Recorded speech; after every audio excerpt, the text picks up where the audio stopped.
ക്ലേശങ്ങളും ദുഃഖങ്ങളും ജീവിതത്തെ തേച്ചു മിനുക്കാനുള്ളതാണ്, തകർക്കാനുള്ളതല്ല. അതിന് തെളിവ് മഹത്തുക്കളുടെ ജീവിതം തന്നെ. അവരുടെ വാക്കുകളും ജീവിത സന്ദർഭങ്ങളും നമ്മിൽ ആവേശമുണർത്തും, നമ്മിലെ നിരാശ അകറ്റും.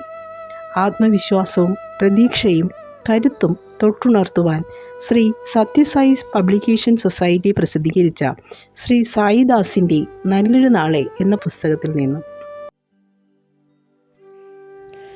പരദൂഷണം. എന്താണ് അഭിപ്രായം? ചില്ലിലെ പൊടി. ഭർത്താവ് ജോലിക്ക് പോയി കഴിഞ്ഞാൽ അവൾ ഒറ്റയ്ക്കായി. അടുക്കള ജോലി തീർത്ത് അടച്ചിട്ടിരിക്കുന്ന ചില്ലിട്ട ജനാലയ്ക്കരികിൽ അവളിരിക്കും എന്നും. അതിലൂടെ നോക്കിയാൽ അടുത്തുള്ള വീടും പരിസരങ്ങളും കാണാം, വീട്ടിനകത്തെ കാര്യങ്ങളും കാണാം. ഭർത്താവിന് ഉച്ചയ്ക്ക് ഊണ് കൊടുക്കുന്നതിനിടയിൽ അവൾ വിശേഷങ്ങൾ പറയാറുണ്ട്. അങ്ങനെ ഒരു ദിവസം ഊണ് കഴിച്ചുകൊണ്ടിരുന്നപ്പോൾ ഭർത്താവിനോട് അവൾ പറഞ്ഞു, ഹോ, അപ്പുറത്തെ വീട്ടുകാർക്ക് ഒരു വൃത്തിയുമില്ല. അവരുടെ തുണികളുടെ നിറം കാണണം, അത് കഴുകാറ് പോലുമില്ലെന്നാണ് തോന്നുന്നത്. എന്നെപ്പോലൊരു ഭാര്യയെ കിട്ടിയത് നിങ്ങളുടെ ഭാഗ്യം. അയാൾ ഒന്നും മിണ്ടിയില്ല.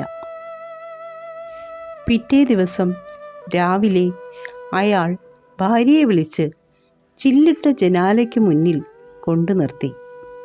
എന്നിട്ട് പറഞ്ഞു, ഇപ്പോൾ ആ വീട്ടിലേക്ക് നോക്കൂ. അവൾക്ക് വിശ്വസിക്കാനായില്ല. അവൾ നേരത്തെ കണ്ട തുണികളെല്ലാം വളരെ വൃത്തിയായിരിക്കുന്നു. ഇതെങ്ങനെ സംഭവിച്ചു? അവൾ വിസ്മയത്തോടെ തിരക്കി. ഭർത്താവ് സന്തോഷത്തോടെ പറഞ്ഞു, ഞാൻ നമ്മുടെ ജനാലച്ചില്ലിലെ അഴുക്കുകളെല്ലാം തുടച്ചു മാറ്റി, അത്രമാത്രം.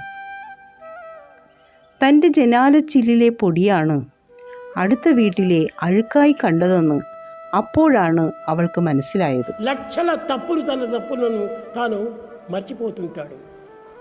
We are forgetting lakhs and lakhs of mistakes that we commit for ourselves.